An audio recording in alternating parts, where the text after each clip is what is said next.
This is why people get stuck in a holding pattern and staying quiet because they're waiting to feel good, not realizing that their voice and their confidence is going to be found by being willing to speak up before it feels good, willing to take that step and be emotionally resilient and take the new action, even though it feels really, really scary.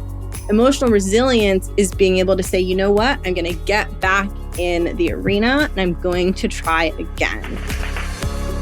Welcome to The Art of Speaking Up, a podcast that helps professional women access the limitless potential that lies within them.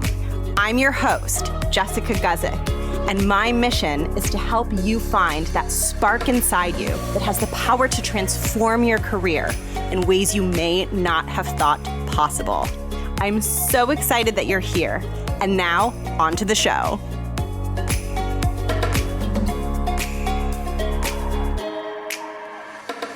Welcome to the podcast. Thank you so much for tuning in. I am Jess. I go by Jess and Jessica. People sometimes ask which one. I go by both. And I'm the host of this podcast. So I had a successful career in the 9-to-5 space. I used to do corporate strategy. I started my career as a strategy consultant and then went on to do corporate strategy within big tech and media companies.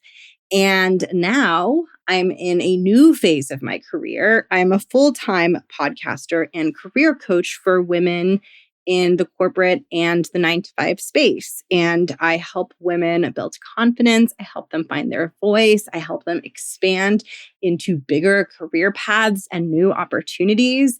And I do all of that by sharing not just advice on how to improve your communication skills and how to lead really effectively, but also advice on the inner work and guidance on the inner work that is required for you to show up at a big level and play at a bigger level in your career, because it's truly not just about the skills and not just about the tactical communication skills. And in fact, the most powerful agent of change and the thing that's going to be most powerful for you in becoming super effective as a leader is actually the inner work.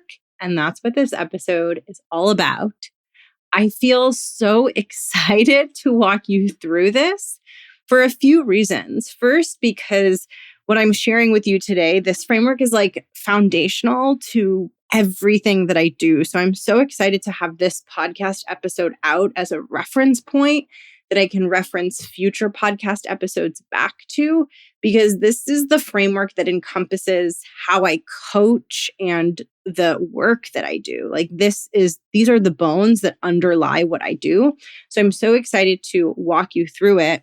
And I'm also looking forward to you getting to learn this, because I think this is going to help you understand more clearly why you might be feeling stuck when it comes to your voice and your confidence. And as you understand more clearly why you're stuck, I think you're also going to understand more clearly what steps are going to be most effective in getting you unstuck. Because what I find is that so often when you're struggling with your voice or you're struggling with confidence, it's really easy to either not understand the root cause of why you're struggling, or to misdiagnose the root cause of why you're struggling, or sometimes to unintentionally oversimplify the reason why you're struggling.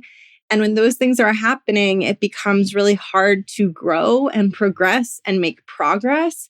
And that can make you feel really helpless, and it can perpetuate this very dark and very untrue narrative that so many women have, that we're broken and unfixable, and whatever struggle we're dealing with, we just can't seem to change. It can be really easy to fall into the pull of that narrative when you don't have the proper tools and language to understand the different pieces of the problem that you're struggling with. So I hope that this episode just gives you a ton of clarity and helps you see that there isn't any secret magical thing or ingredient that you're missing that everyone else knows, but it's truly just that the process of change and the process of building confidence and the process of becoming a woman who is a leader and who can really take up space, that process is a complex, multi-part process that takes time and focus in a few different areas. And today I'm going to be walking you through those areas. So I'm going to be walking you through the framework that I use for professional development, growth, and change. And whether your goal is to just feel more confident and powerful, whether your goal is to have a stronger, more confident voice, whether your goal is to get promoted or expand into a bigger career path or maybe a bigger leadership role, this is the framework that I use to guide the women in this community and my one-on-one clients and the women in my group program. This is the framework that I use to guide them towards that result. And the way that I think about this framework and the way that I want you to think about this framework is that it has 3 parts. And I really think of these 3 parts as 3 layers, from the outer layer to the innermost layer. So there's surface level tools and skills, and I'm going to be talking about those. And then there's deeper tools and skills, and we need all of them. And I'm going to walk you through the 3 layers, these 3 pillars from the surface, and then we're going to go beneath the surface, because that is the way that I experienced my own change and my own evolution. Like, I started with the surface level stuff, and then I learned like 1 level down about mindset work. And then I learned like another level down and understood like the deeper emotional work. And so I'm going to be walking you through it in that order, because that's how I learned and internalized this information. And that's what makes the most sense to me. And I think that's what will make the most sense to you. So I want you to think about this as your roadmap for change, your blueprint for change. And I want you to think of these 3 layers as all kind of working together and working in harmony to help you become that next expanded version of you. I find that if you get too focused on just one of these 3 layers, you miss the bigger picture and you miss what's possible in terms of your own growth. And I believe you'll get the best results and become the most powerful version of you when you're able to engage in your own change and growth process across all 3 layers. So let's get started. We're going to start with the outermost layer. And the first layer and the first pillar of the process of becoming confident, becoming powerful, finding your voice, the first pillar are the skills. Now, this is the most straightforward, simple part of the framework. Skills are the practical actions that you learn how to take that help you become the person you want to be and help you perform at a higher level. So an example of a skill would be something like learning the skill of how to give executive summaries of the information that you're going to share before you share it. It could be learning the skill of how to speak in a way that's super concise. It could be learning the skill of how to deliver information or a presentation in a way that's very engaging and interactive with your audience. And these skills that I'm talking about, these are just communication skills. There are whole other clusters of skills, right? So there's leadership skills. Leadership skills are all about executing and getting things done when there are lots of different stakeholders and different interests involved in a project. Leadership skills are also about inspiring people around you and knowing how to use your own presence and your own guidance as a leader to get a higher productivity and a really strong culture in your team. Those are leadership skills. And then there's technical skills. Technical skills are all the skills that are really specific to your role. So maybe you're a project manager, maybe you're a doctor, maybe you're an engineer, but there's an entire set of skills that are very specific to the work that you do. And then in general, in most workplaces, in addition to your technical skills, you also want to have really strong communication skills and really strong leadership skills if you want to advance and expand into bigger roles over time. So that's the definition of skills. And the biggest mistake that I see people making is thinking that the answer, like the complete answer to their struggle with confidence and their struggle to believe in themselves and their struggle to find their voice is to go out and acquire more skills. And I think it makes sense that people would think that, right? You don't feel confident in your job. You're not feeling great about, your abilities and your voice. So you think, well, if I learn how to do more things, then I'll feel better. The problem with that is so often when you're lacking in confidence and you have imposter syndrome, the root cause of that is not a lack of skills. Now, I'm not poo-pooing skills. I love skills. I am obsessed with leadership skills. I am obsessed with communication skills. They will help elevate your performance at work to the next level, no doubt about it. But they are not going to give you that feeling inside of knowing how to trust yourself and having that inner feeling of competence and knowing how to push yourself out of your comfort zone. So I think what happens is so many people, and you might see yourself in this, find themselves struggling, and then they go out and they acquire more skills. They'll listen to a lot of podcasts, read books, do this, do that, and feel like they're not really making progress and not improving. And then they come to the conclusion that something must be wrong with them because the skills that they're learning aren't helping them. And in fact, this is what happened to me when I was really struggling in my career. I lacked confidence. I was having troubles finding my voice. I for sure was not performing at my full potential. And I would go to workshops and I would go to trainings and I would go to all these things and I would feel crappy because they were never talking about the real issues that I was experiencing. When you're struggling in a significant way, there are deeper emotional issues at play. It's not like a communication skill that you learn is going to fix that deeper inner struggle that you're experiencing. And so I think it's so important for you and for anyone out there who wants to expand in their career and wants to grow their confidence. It's so important to understand the proper function of skills. Skills help us perform better. They help us communicate better, but they don't help us always feel better about ourselves inside. They might help us a little bit and give us a little bit of a bump, but they're not enough on their own to help us grapple with the complexities of imposter syndrome and feeling afraid and feeling unworthy and feeling fearful, right? We're just not on the same altitude. Doubting yourself and feeling small and struggling to feel worthy, that is a whole different problem than not knowing how to speak in a way that's concise, right?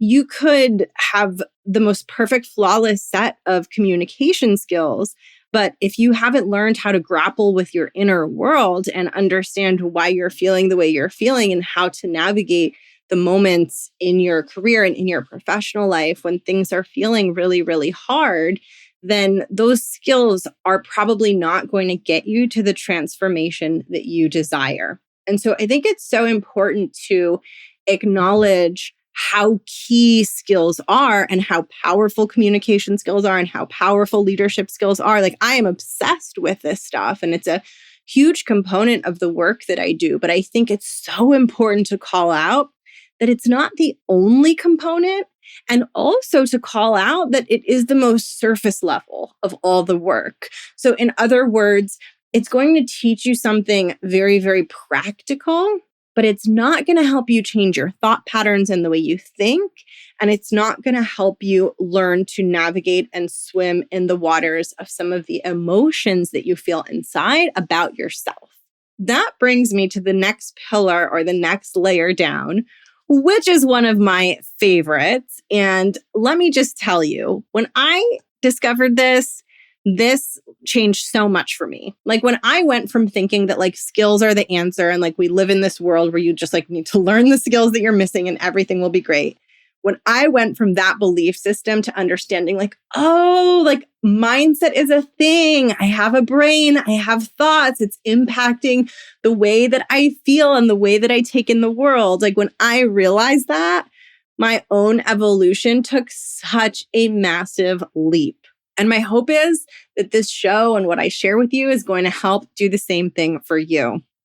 So the next layer down is mindset.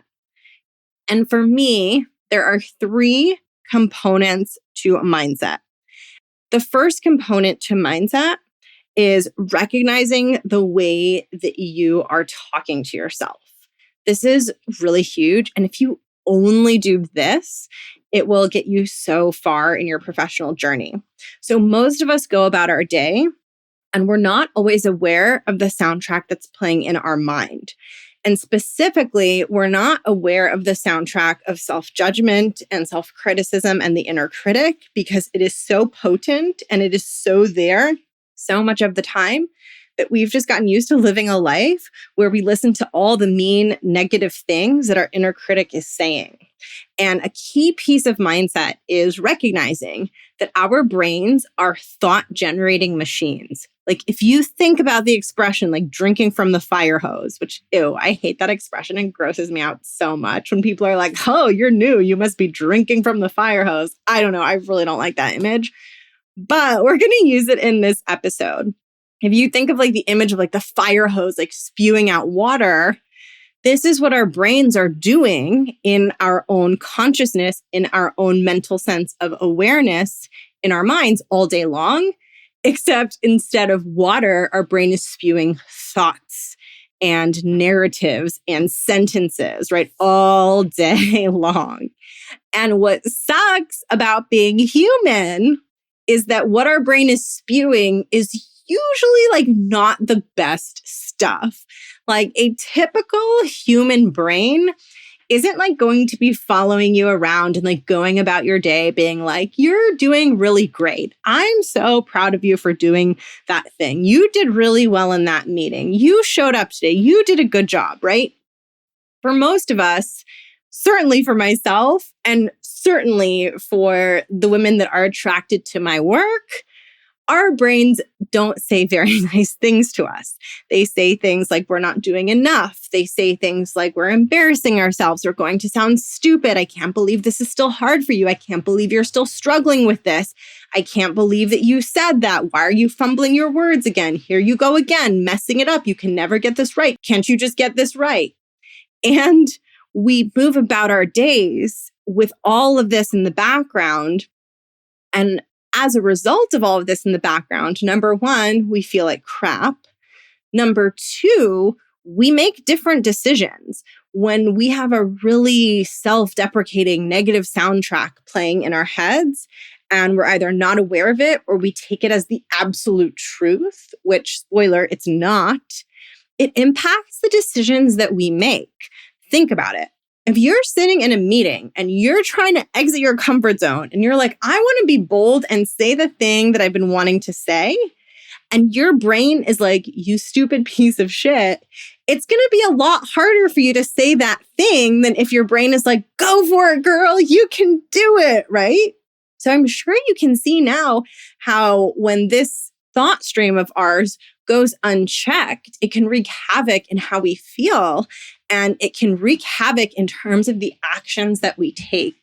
And so much of mindset work is just a commitment to becoming aware of this stream of thoughts and being willing to put a more grounded, truthful lens on the thoughts and on the self-criticism to try to arrive at a more balanced, objective view of the world. And this is hard and this takes work because it is our brain's full-time job to just spew these thoughts at us all day long. It's so exhausting, right? So exhausting. This isn't necessarily easy. But what begins to happen as you become more aware of your own thinking and as you do more mindset work is you begin to notice that your brain says the same things over and over, and that it also has these very predictable patterns. Like, oh, whenever I enter into the Zoom room for this meeting, my brain says these 3 things to me pretty much every time, like clockwork. And once you start observing it and seeing the patterns and seeing how it's impacting your behavior, it creates a lot of motivation for change because you can watch yourself and you can see this clear pattern of where your mindset is getting the best of you. And then your job there is to think about, okay, given that my brain says this to me and that I'm so mean to myself on default, given that that's happening and that that's really keeping me stuck in meetings, what do I want to try in the next meeting, knowing that my brain's going to like yell at me when it comes time for me to be brave and speak up? And as you try different things, try on different perspectives, challenge the inner critic, offer yourself compassion instead of criticism, you begin to create space for new choices. You create space for yourself to show up in new ways. And that is so central to the confidence building process. And so that's just the first part of mindset, right? The first part of mindset is just paying attention to the stream of thoughts inside your head and recognizing that they're highly subjective and recognizing that you have options for how you deal with the inner dialogue that you're experiencing in your mind. And that over time, you can catch some of those negative patterns and make sure that they don't derail you. So that's the first part of mindset. The second part, this is the part that blows my mind as a coach and as a human. This blows my mind. It's blowing my mind right now just thinking about it because it's so ridiculous. We don't experience our lives accurately. Like you could give a presentation and you could really believe with all of your might that you bombed the presentation. And you could go back and watch yourself if you had it videoed. And this happened to me one time. I gave a presentation. I was like, whoa, I really bombed that. And then I watched the video of it and I was like, that was totally fine. This is so important though, because our perception of the world and quote unquote, like our perception of what quote unquote happened is not accurate. Our brain is going to filter the world around us based on what we already believe to be true. So for example, if you believe that you are very awkward when you speak up and you speak in a meeting, and let's say there are 10 people in the meeting and 9 of them are listening to you very intently and are very interested in what you have to say. And one of them is like chuckling and kind of looks like they're making fun of you. If you have a story that you're awkward, your brain is going to hone in on that one person, get very fixated on that one person, and probably come to the conclusion that you sounded really awkward, even though there were 9 people in the meeting that were listening intently to what you said and didn't think you were being awkward at all. And when you experience this, it will feel very true to you. It will feel true in your bones that you were super awkward in the meeting. I have this moment with my one-on-one clients over and over and over. This moment happens with me when I'm working with my coaches one-on-one over and over and over. Someone will come and say something to me as if it's a fact. And we will discover through the conversation that the thing that they said happened isn't what happened. I know this sounds crazy. And I know you're probably like, this sounds weird. That was my reaction. I was like, what? No, everything I perceive is accurate. What are you saying? But when you start to look for this, you will find evidence. And so I think what's really important for you to ask yourself here is what really strong beliefs do I have inside? And as a result, when I'm in my career or sitting in a meeting or in a certain situation, what evidence is my brain taking in and what evidence is my brain ignoring? Because the world around us is too complex for our brain to take everything in. So our brain literally has to filter. It literally cannot allow us to look at all 10 people in the meeting at once. So it's going to go straight to the person that's being an asshole, right? It is our jobs to understand where that's happening. And in my view, this is enormous. It's an enormous act of self-compassion for us to say, oh my God, I'm feeling so bad about this meeting. Why am I feeling bad? It's because I'm thinking that it was really awkward. Well, let's see. Why do I think it was awkward? I think it was awkward because Bob was laughing at me. Okay, that makes sense. I think that's hurtful that Bob was laughing at me. what else was true in the meeting, right? Was Bob the only person in the meeting? Oh, no, there was Sally, Amy, Catherine, Charlie. Oh, none of them were laughing at me. Oh, my brain. It's my brain. It's telling me that everyone was laughing at me, but really just one person was laughing at me. And look, this doesn't mean that we don't have hard situations. This doesn't mean that we don't quote unquote bomb meetings.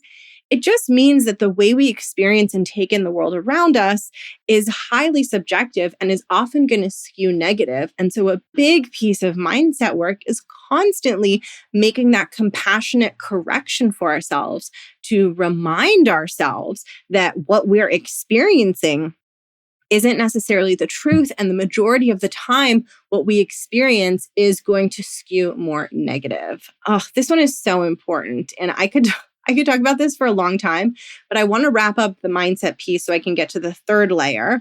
But I told you there are a few components to mindset, right? So the first component is becoming aware of the inner narratives you have in your mind, especially the inner critic. The second component, which I just walked you through right now, is becoming aware of how you're perceiving and taking in the world around you in a biased and often very negative way. And the third component of mindset is taking both of those two things and seeing where your inner narratives and the way you take in the world are impacting your decisions and causing you to hide and stay small and not show up as the biggest version of you.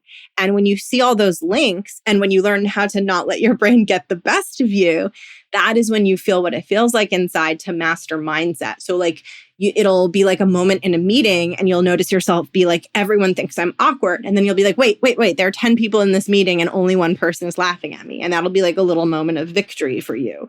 Or you'll be about to start your presentation and you'll have a thought that like, ugh, this is so bad and no one wants to hear this. And then you'll be like, oh, wait, that was my inner critic. It's just this thought that's making me feel really bad. And I don't have to adopt that as my perspective. I want to come back to how proud I am of this presentation. And so much of mindset work is redirection, but even just the awareness on its own of like your brain doing its weird shenanigans. Like for me, just being aware of the shenanigans is often enough. And this doesn't mean that like life suddenly becomes rosy and amazing, but it does mean that we stop making limiting decisions in our lives based on distorted thoughts and ideas about ourselves and the world.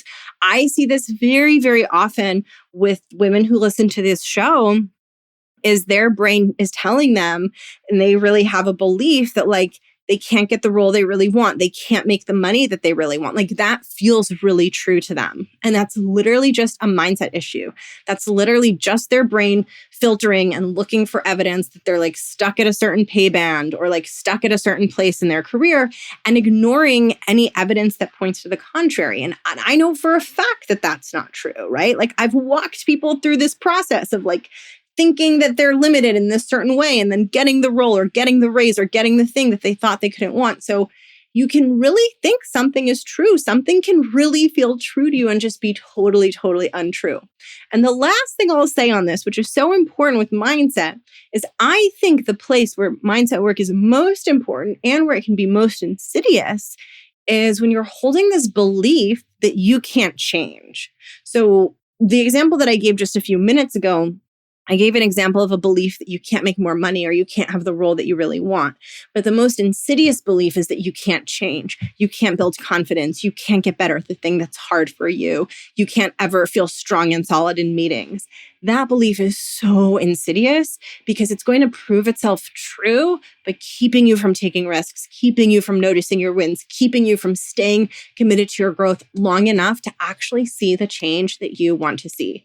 So if you're going to work on one mindset thing and you want one simple takeaway, work on finding evidence to grow your belief that you can change and that you can stretch into new things that you haven't done before, and that you can find a confidence that you haven't felt before, and that you can achieve things that you haven't achieved before.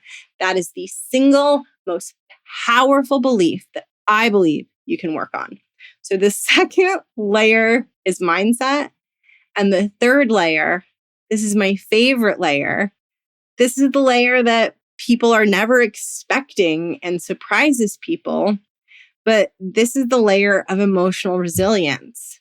This layer is more important than any of the other layers. Like, if I were to tell you to focus on one of these three skills, mindset, or emotional resilience, I would hands down have you focus on emotional resilience. Emotional resilience is so powerful. And even if your skills are not great and you're not super aware of mindset, if you're super gritty and resilient emotionally, it's going to expand what you can accomplish. And I'm going to walk you through how I define emotional resilience and help you see why becoming more emotionally resilient is going to have such an incredible impact on your career. As you can tell, I feel really strongly about this.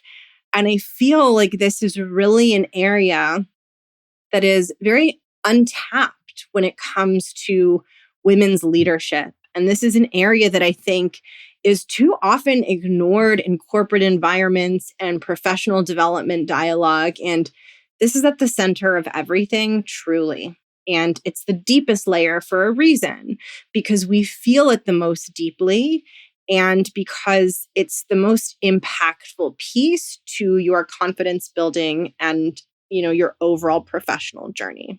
So let me walk you through my definition of emotional resilience, and then I will share a little more to help you integrate this information and understand this. So I define emotional resilience as being comprised of three different things. Before I get into this, just one thing that I want to share is that this is the unglamorous part. Like, I think that what really gets people stuck is they have a fantasy in their heads that building confidence is this thing that feels really good and wonderful. And of course, there are moments in the confidence building process that feel good and wonderful, especially when you attain the things you've been dreaming of. But emotional resilience isn't like a Disneyland ride. It's more like a really scary roller coaster, right? Like a roller coaster that genuinely scares you, not like you love roller coasters, like you're scared of roller coasters and you can either go on a Disneyland ride or on a roller coaster. Choosing to build emotional resilience is like choosing the very scary roller coaster. So it's hard. And this is the piece that a lot of people will tend to want to avoid or not come too close to because it's scary. Like, this is the piece where you actually confront your fears and you actually do scary things, not knowing how it's going to turn out and knowing that you might experience some difficult feelings. So let me walk you through my definition of emotional resilience. And I'm so curious to hear how this lands for you. So definitely let me know. But my definition includes three things. It includes one, the willingness to feel a broad range of emotions. So this is your willingness to feel challenging emotions, right? For me, some of the challenging emotions that I had to be willing to feel in my career in order to become a really effective leader is I had to be willing to feel vulnerable and exposed. I had to be willing to feel judged. I had to be willing to feel embarrassed. Those are all things that I had to learn to do to have a really strong voice and strong perspective in my career. And emotional resilience means being willing to take an action even when that action is going to make you feel some challenging feelings, right? And I'm sure you can now kind of start to connect the dots in your mind of how emotional resilience supports you in speaking up. Because when you're emotionally resilient and you're like, you know what? I'm willing to feel freaking afraid. I'm willing to feel embarrassed. I'm willing to feel that feeling I get when I speak and the room is silent after. When you go there, nothing stands in the way of you taking the action you want. Whereas often when we let our brains run the show on default, our brains are never going to tell us to speak up. They're never going to support us in taking a risk and making ourselves vulnerable.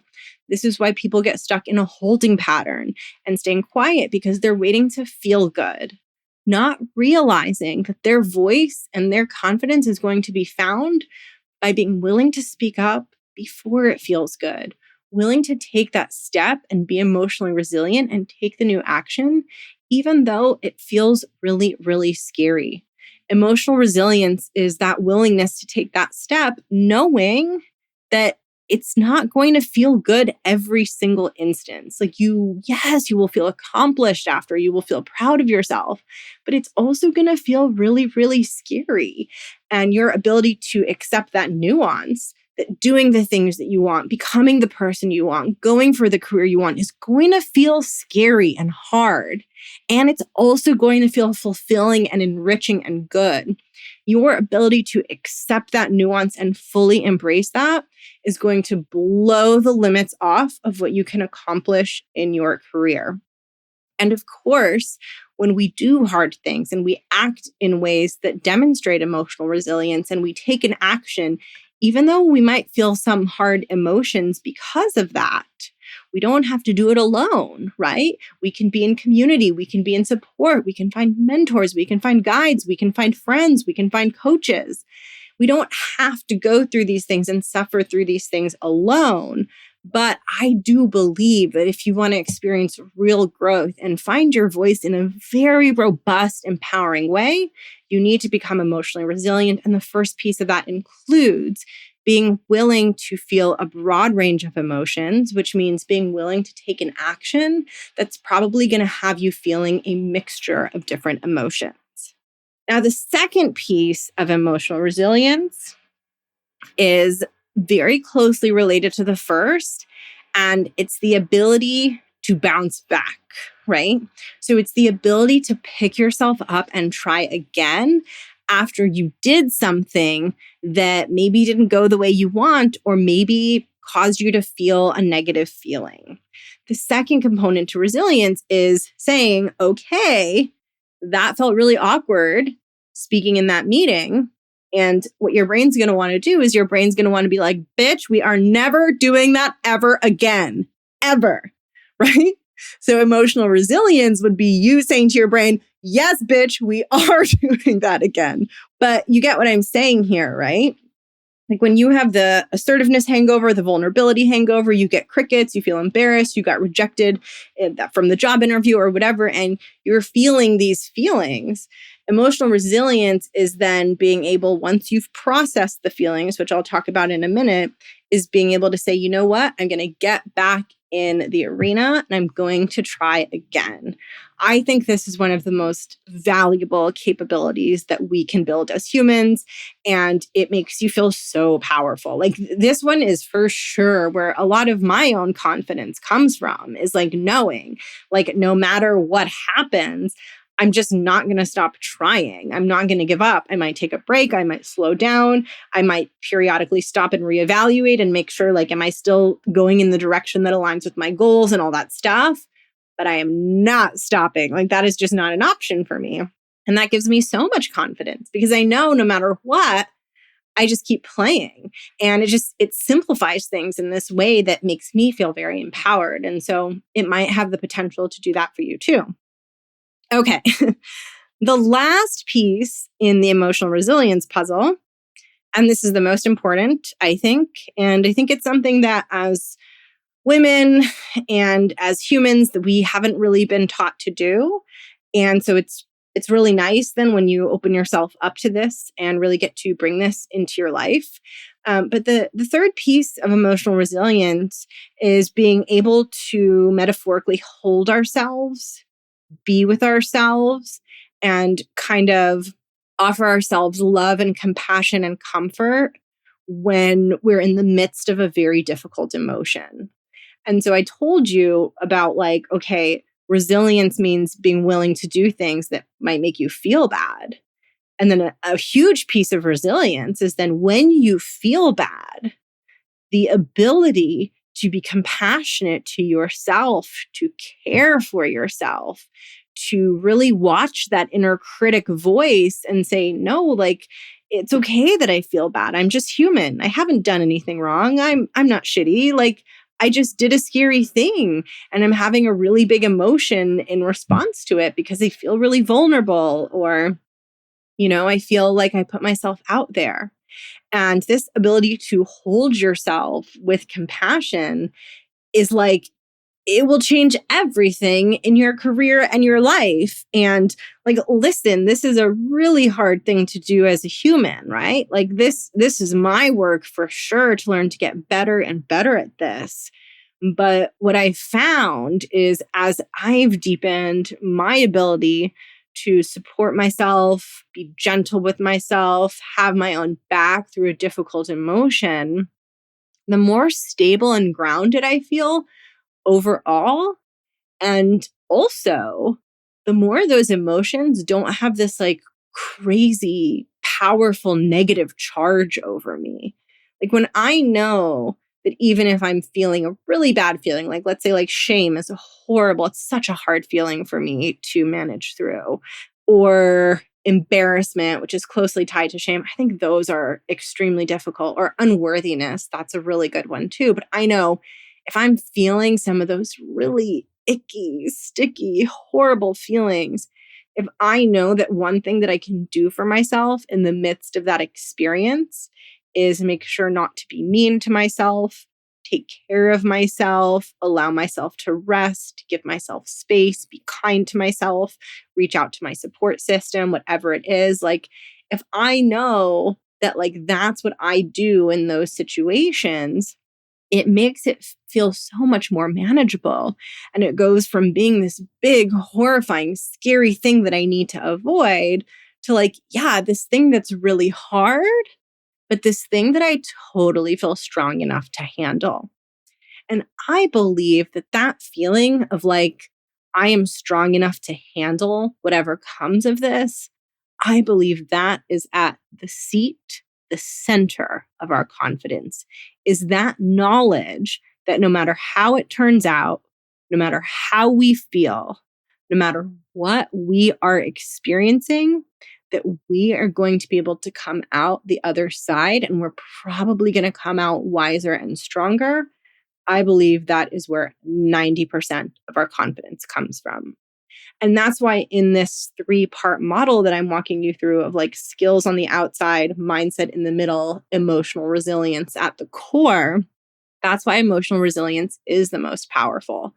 Because your strongest voice, your most confident self, the badass version of you, she doesn't come from trying to get it right and avoiding hard things. She comes from knowing that you're game for whatever, that you can handle whatever, that you don't need to control the world and control your emotions and control how everything goes. You can just fully play the game and play all out, play full out, knowing that you're able to handle whatever comes as a result of that. And it's when you do that, that you build a confidence that feels like it's coming from deep inside your bones, like deep inside your belly. It follows you everywhere, and it enables you not to crumble and not to lose yourself when things get really hard or you're having a really difficult moment. And so those are the 3 layers. There's skills on the outside. Skills are just the actions that you learn how to take. You've got your technical skills, you've got your communication skills, you've got your leadership skills. The next level down is mindset. Mindset is building an awareness of your inner dialogue and how that's impacting your actions, and also an awareness of how your brain is filtering the world and what kind of distorted narratives that might be creating in your life, and the commitment to ground those narratives in what is actually true. And lastly, emotional resilience, which is your willingness to feel hard emotions, your willingness to offer yourself compassion through hard emotions, and your ability to bounce back and get back up and keep trying, even when something feels hard and difficult. This framework, like, it fills me with joy because there are so many, people out there just teaching skills. And then there's like mindset coaches, right? And then there's people that do like the deeper emotional stuff. And for me, it's really special to bring these things all together because the truth is when you think about your professional growth and, building confidence at work and finding your voice, you need all three of these. Like you need the skills and you want to be that high performer, but you also need the inner stuff. You also need those inner layers of mindset and emotional resilience. And I absolutely love bringing those into my work. I'm so excited to have this episode out because I've been wanting to record this one for a while. Today was the day, and it's super foundational. And so I'm glad that it's here. If you are thinking that this is the type of work you want to do, and if all of these steps are resonating with you and you're like, dang, I would love to take these deeper and I would love to do this work on myself, this is the essence. This is behind all of the work that I do, right? This is what drives my content on the podcast. This is what drives how I work with my clients one-on-one. This is what drives the curriculum of the Art of Speaking Up Academy. So I would definitely recommend popping into the show notes to check out the links where you can learn how to work with me more, or just head over to my website, jessgussetcoaching.com, where you can learn about working with me one-on-one, or joining a future cohort of my group program, or bringing me into your workplace for training and professional development stuff through your company, wherever it is you work. All right. I'm feeling a little tired. I'm not going to lie. I'm looking at the timer of my recording. We are getting close to the 50-minute mark. So yay, record for longest solo episode, probably. But I knew this was going to be a long one. I just hope you found it helpful.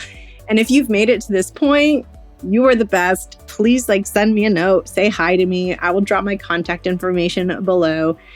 Have such a beautiful day, and I will catch you in the next episode. Bye.